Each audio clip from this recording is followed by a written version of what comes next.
pessoal, espero que esteja tudo bem com vocês. Para quem não me conhece, eu sou o Haroldo Rezende. Para você que já é inscrito, muito obrigado. Para você que ainda não é, peço considerar se inscrever. Como vocês têm visto, eu tenho compartilhado experiências sobre vários assuntos e hoje gostaria de compartilhar com vocês a minha experiência com base em uma leitura direcionada do texto bíblico. Qual que é o direcionamento? Extrair lições para gestores. Por que para gestores? Primeiramente, porque parte da minha experiência. Tenho experiência de atuação e de formação como gestor. E segundo, porque eu acho que já tem bastante material que trata de liderança. Está muito na moda liderança. O líder isso, o líder aquilo. Eu acho que falta um pouquinho falar sobre atividade de gestão. Mas como assim? Diferente do líder, do gestor? Eu entendo que sim. Tentando ser bem objetivo. O líder é alguém que tem um comportamento, que tem uma postura apta a lidar com pessoas. Então, ser líder é você liderar pessoas, você liderar equipes, buscar engajamento, motivação, sinergia. Por outro lado, o gestor é alguém que tem uma responsabilidade formal, oficial, de tomar decisão, de resolver problemas. Ou seja, ele não necessariamente, o gestor, lida com pessoas, ou gerencia pessoas. O ideal é, na minha avaliação, é alguém que seja um bom gestor e que exerça uma boa liderança. Mas não necessariamente o gestor é um líder ou o líder é um gestor. Então, feito esse esclarecimento inicial, caso vocês achem pertinente a gente gravar um vídeo mais detalhado somente sobre essa discussão, por favor, deixem aqui nos comentários. Porém, feita essa discussão, vamos para o nosso estudo preliminar. Então, nós criamos aqui uma apresentação que está disponível para vocês lá no meu site, que está aqui o endereço na descrição e também ao final do vídeo. A bibliografia utilizada também está citada. E mais um esclarecimento, a gente não vai fazer um estudo teológico aprofundado, uma exegese, não. A gente vai pegar o texto bíblico e fazer uma leitura com um olhar de gestor, ok? Então, nesse primeiro estudo preliminar, vamos tratar de Gênesis 1. E qual que é o nosso cenário inicial? Era terra sem forma e vazia. Então a gente vai ver que nesse relato vamos extrair lições de um contexto em que não havia nada e de repente passa a ver tudo, passa a ver todos. Então, segundo o relato, toda a criação deu-se em 7 dias. Não convinha aqui a gente ficar discutindo, mas foram 7 dias de 24 horas mesmo, amanheceu, entardeceu, anoiteceu e Deus foi fazendo. Não, isso não é interessante, não é pertinente para a gente. Até porque lá, acho que sim, em 2 Pedro, ele esclarece que para Deus um dia é como 1000 anos e 1000 anos é como um dia. Então a noção de tempo, ela tem uma outra dimensão. Não convém. Outra coisa também não convém a gente ficar discutindo sobre criacionismo, evolucionismo, não é esse o foco desse estudo. O foco é pegar um relato, como se fosse um documento, e ver se nesse documento temos lições para gestores, para atividade de gestão. Então nós temos aqui 7 dias do relato da criação, sendo que já adiantando, o objetivo principal de tudo isso reside no 6º dia. E qual é o objetivo principal? A principal criação, que é o quê? O homem. Então no primeiro dia, Deus criou a luz, no segundo dia o firmamento. O firmamento, pessoal, é o céu. No terceiro dia, terra, mares e plantas, nessa sequência. No quarto dia, os luminares e estrelas luminares, sol e lua. No 5º dia, peixes e aves. No 6º dia, animais e homem. A última criação foi o homem. Deus criou o homem à sua imagem e semelhança. Homem e mulher os criou à sua imagem e semelhança. E por fim, houve o descanso e santificação.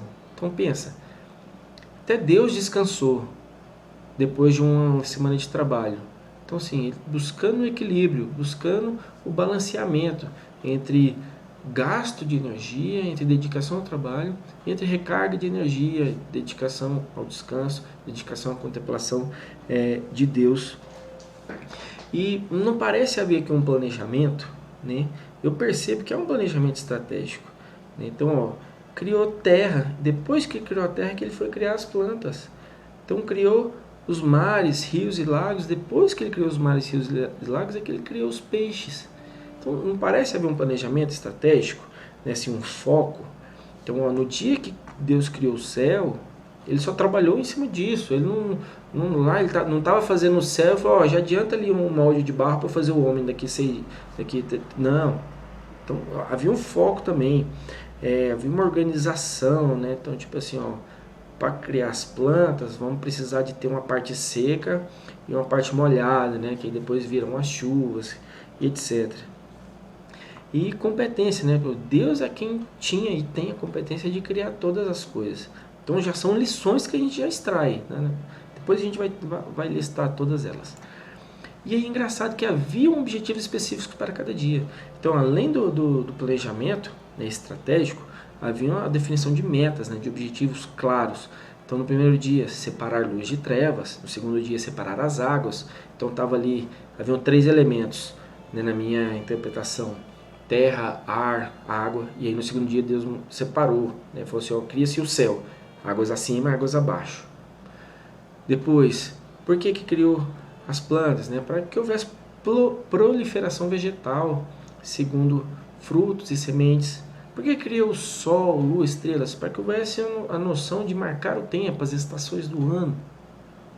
Peixes e aves e os animais com o mesmo objetivo, né? Multiplicação.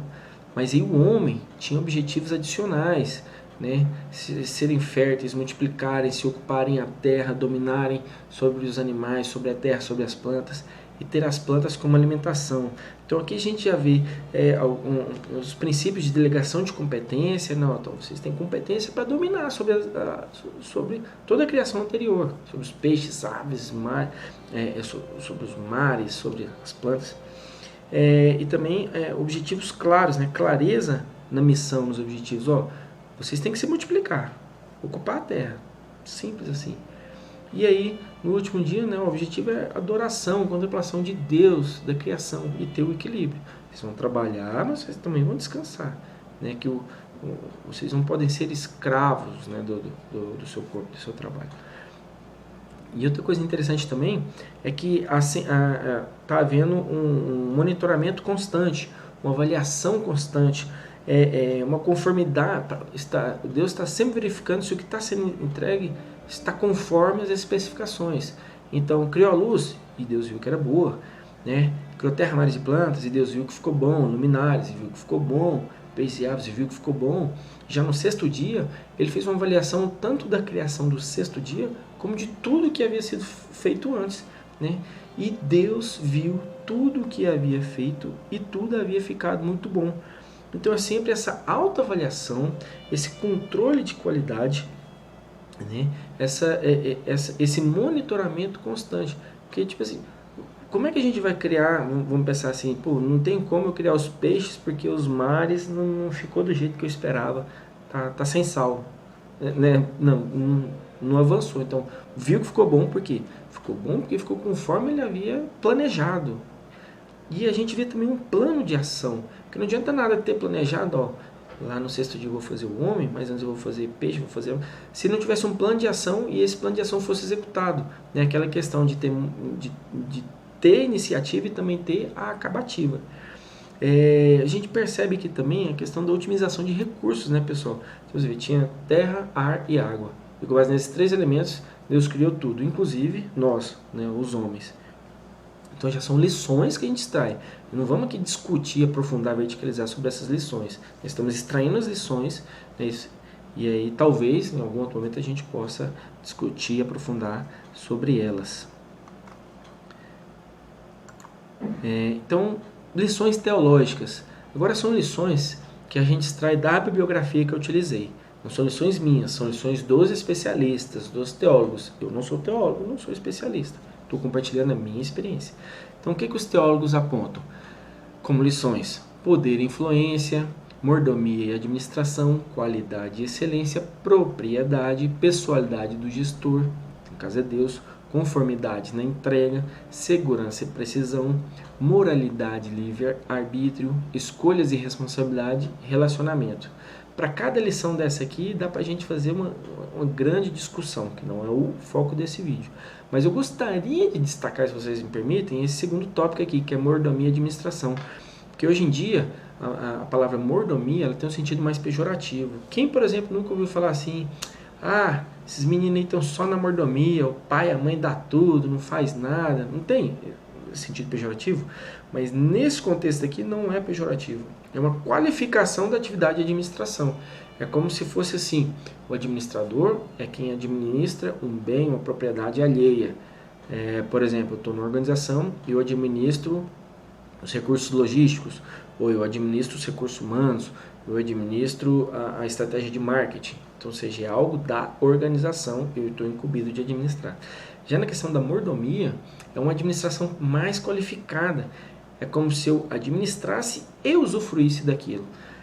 Que é justamente o que a gente vai ver nos capítulos posteriores, o que acontecia com Adão e com Eva. Né? Eles tinham, né, a responsabilidade de administrar, de cuidar do jardim do Éden, mas eles também usufruíam dos produtos do jardim. Então, cuidava do jardim, cultivava o jardim e se alimentava do jardim. Então, é nesse sentido aqui que tem essa questão da mordomia, que eu achei muito interessante. Eu precisava já comentar, adiantar isso nesse vídeo com vocês. Mas caso vocês queiram, né, explorar mais, deixe aqui nos comentários. Agora, as lições pessoais são as lições que eu extraio da minha experiência dessa leitura e que a gente já viu ao longo desse estudo.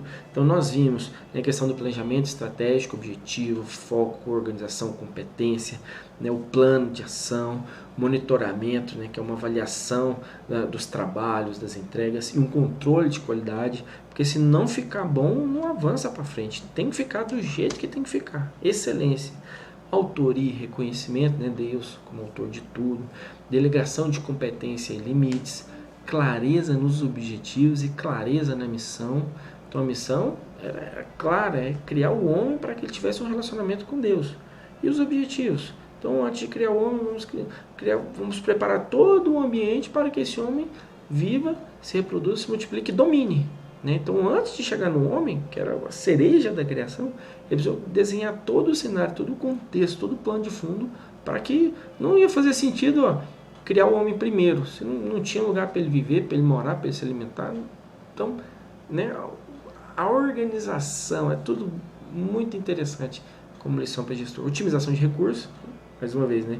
Terra, água e ar, disso criou-se tudo, inclusive nós. Gerenciamento e equilíbrio. Mais uma vez, se vocês acharem que a gente pode discutir com mais detalhamento alguma dessas lições, deixe aqui nos comentários abaixo. Profissões de destaque. Dá pra gente destacar várias profissões, mas eu gostei mais de construtor e inventor. Acho que são as que estão mais assim nítidas. Inclusive, um parênteses, eu assisti um vídeo do pastor Rodrigo Silva explicando que a tradução mais adequada para a profissão de Cristo seria de construtor. Acontece que as palavras construtor e carpinteiro, do grego, elas são muito similares, e os primeiros copistas traduziram como carpinteiro, e na verdade seria construtor. Mas de qualquer forma, a gente entende que, né, nosso Senhor Jesus, ele tinha como profissão construir, criar, né?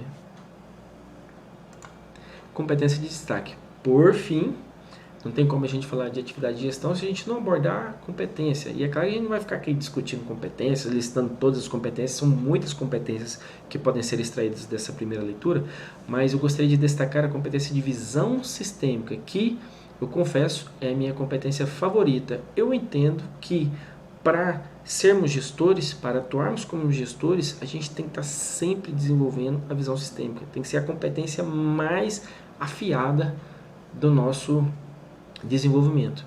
Por quê? Porque o gestor normalmente gere algo. Isso inclui poder de decisão e solução de problemas. Por isso, ter uma visão clara e sistematizada de como cada problema, decisão, solução pode interferir na cadeia de suprimentos, produção e entrega final é fundamental.